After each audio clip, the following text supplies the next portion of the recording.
महादेव राधे मित्रों, वसुदेव सुतं देवं कंसचारूणमर्दनं देवकी परमानंदं कृष्णं वन्दे जगद्गुरुं। स्वधर्मे निधनं श्रेयः परधर्मो भयावह। स्वधर्मे निधनं श्रेयः परधर्मो भयावह।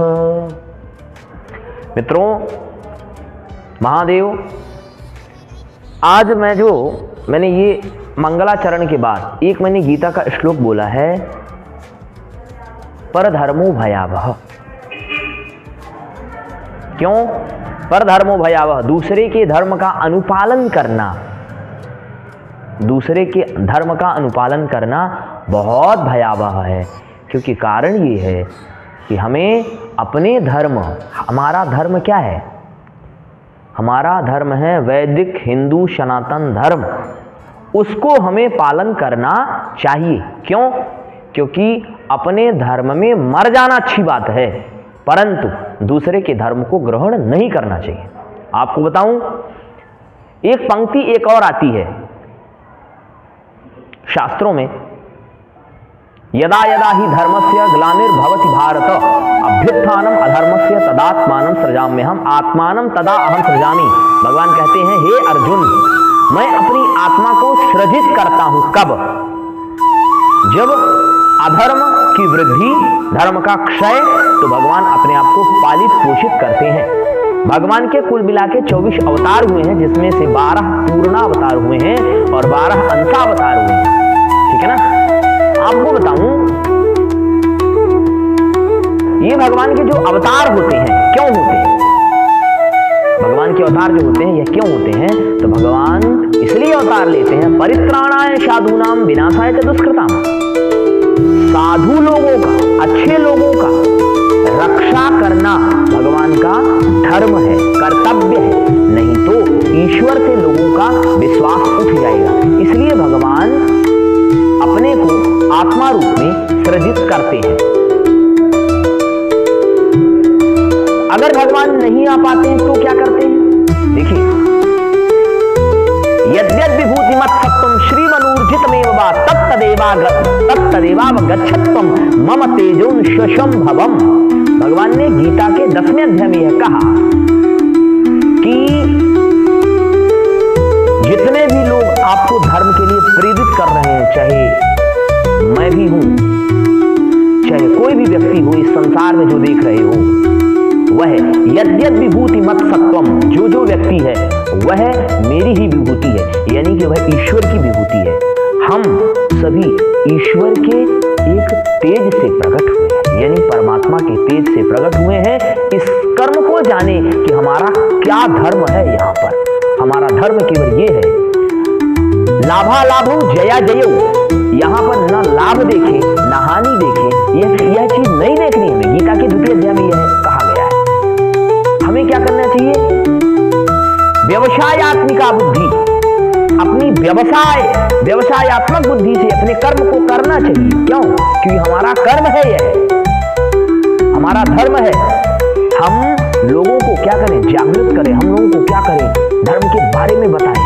इसलिए भगवान ने गीता के 2वें अध्याय में यह भी कहा, कर्मण्येवाधिकारस्ते न मा फलेषु कदाचन। तुम्हारा किसमें अधिकार है? कर्म में अधिकार है, ना कि तुम्हारा फल में अधिकार है। कौन होते हो तुम?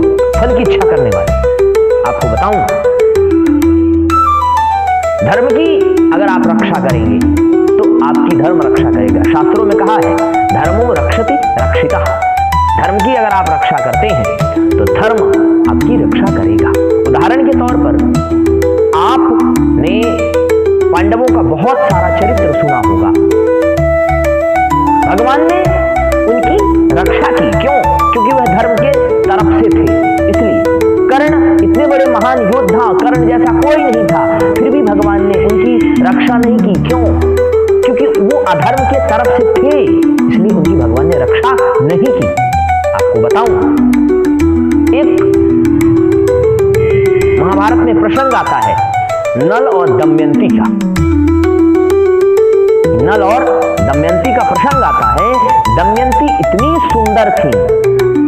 सुंदर थी कि जिसके लिए देवता लालायित रहते थे।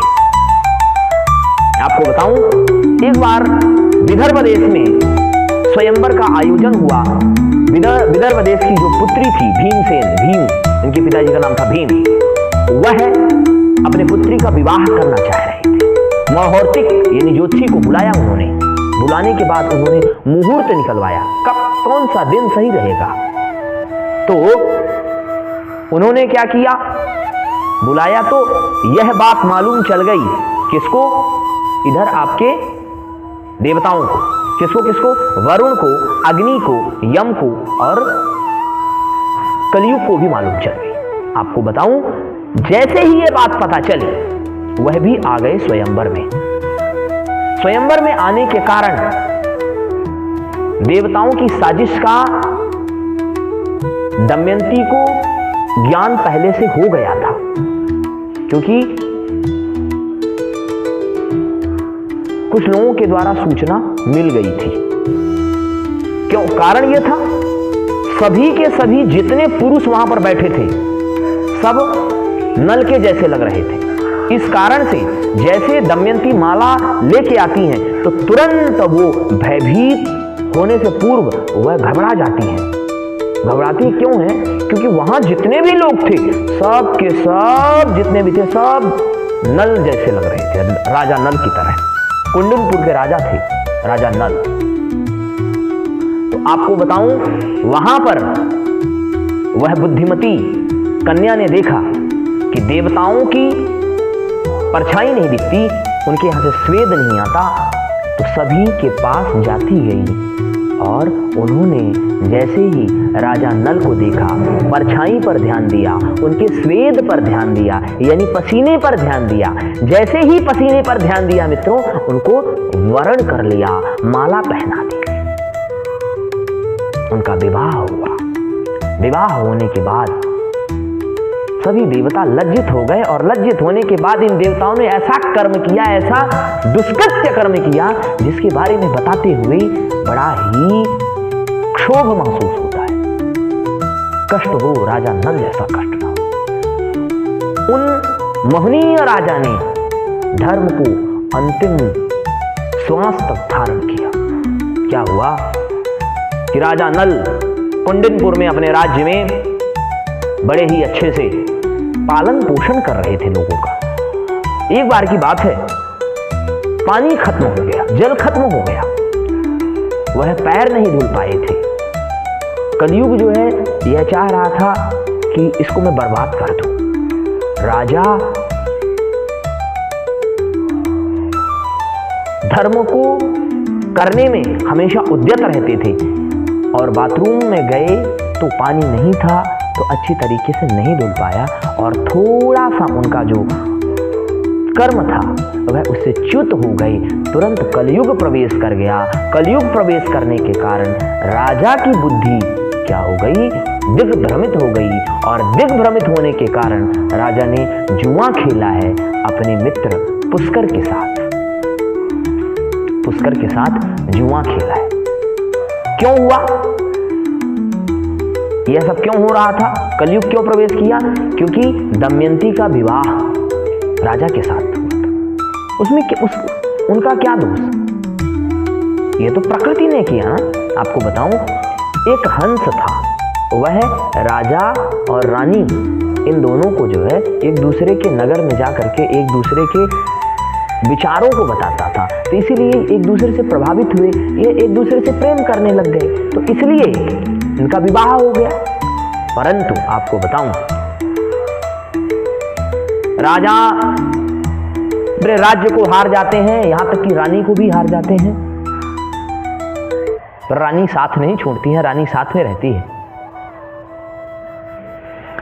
सबसे बड़ी बात यह रहती है, भीम के जो पुरोहित रहते हैं वह भी मना करते हैं कि इनका विवाह मत करिए, यह सही नहीं है, कष्ट आने वाला है।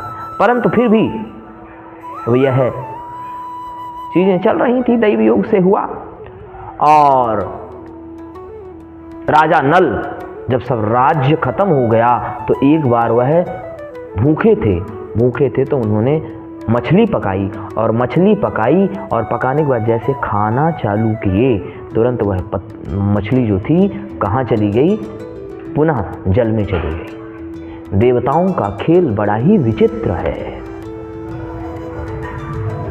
देवताओं का खेल बड़ा ही विचित्र है। शास्त्रों में ऐसी पंक्ति आती है, दैवाधीनम जगत सर्वम मंत्राधीनम च देवता ते मंत्रा ब्राह्मणाधीना अस्मात् ब्राह्मण देवता। ब्राह्मण को देवता क्यों कहा जाता है पता है आपको?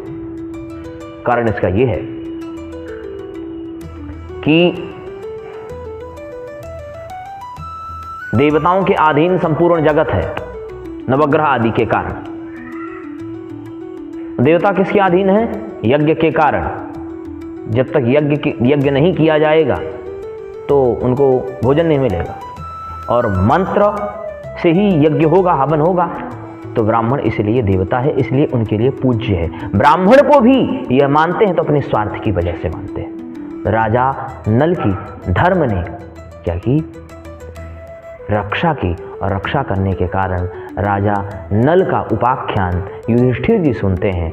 वह धर्म के पथ पर हमेशा चलते हैं और राजा नल से ही हमें धर्म के लिए सोचना चाहिए। अपना धर्म ही सबसे उत्तम है। क्यों? क्योंकि सबसे पहले आपको विश्वास रखना पड़ेगा अपने धर्म में। हमें अपने धर्म में विश्वास रखना चाहिए। किसी व्यक्ति ने कह दिया कि तुम्हारा धर्म ऐसा है, वह क्या हमें प्रमाण देगा? मेरा धर्म है, मैं करूंगा। मेरा धर्म है, मुझे करना है, मैं नहीं करूंगा तो कौन करेगा? कोई किसी के धर्म पर उंगली उठाए वैसा ही नहीं है। एक धर्म का मतलब होता है कर्म। आपको अपने कर्म को करना चाहिए। तो मित्रों, इसी तरह से अपने धर्म, हिंदू सनातन धर्म पर आप समर्पित रहें और मेरे वीडियो को लाइक शेयर करते रहें। महादेव राधे।